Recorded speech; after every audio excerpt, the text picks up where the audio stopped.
starts with a panoramic, awe-inspiring shot of mountains, possibly in Lesotho, in the heart of southern Africa, where clouds crown the peaks and rivers carve deep into the valleys.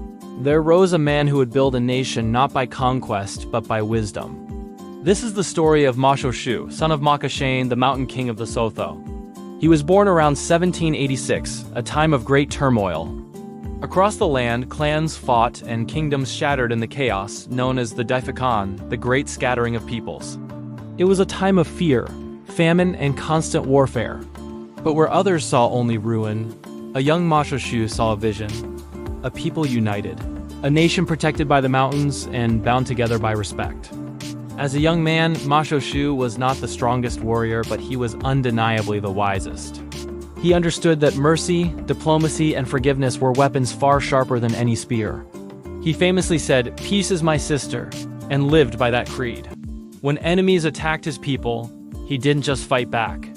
He thought differently. He gathered the survivors and led them to a great, natural rock fortress, a mountain plateau he named Basotho, meaning the mountain at night. It was said that the mountain grew taller at night, making it impossible for enemies to scale its cliffs in the darkness. There, under the moonlit sky, he built a refuge that no army could conquer. Basotho became more than a fortress. It became a symbol of hope.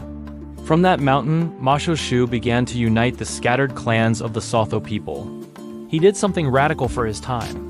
He welcomed refugees, even his former foes. His reasoning was simple and profound. A nation is not built by those we destroy, but by those we protect.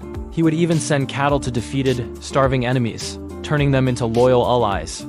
His wisdom became legendary, drawing people from far and wide. He wasn't just a king. He was a father to his nation, a leader who ruled with a gentle but firm hand. Then a new challenge arrived. European settlers, with their rifles, horses, and treaties written in languages he didn't understand. Once again, Moshoeshoe met this threat not with fear, but with words that echoed like the ancient stones of his mountain home. Calm, measured, and unyielding. He masterfully played different European groups against each other. The British, the Boers, and the missionaries. He used diplomacy where others chose war.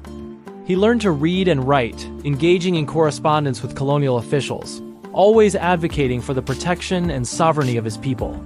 And though his kingdom was small, it endured against overwhelming odds. He famously petitioned Queen Victoria directly, asking for protection, which ultimately led to the creation of the British Protectorate of Basotholand, saving his nation from being completely absorbed by its neighbors. When Moshoeshoe I passed away in 1870, the mountains themselves seemed to mourn their guardian. He had lived a long life, guiding his people through an era of unprecedented change and danger.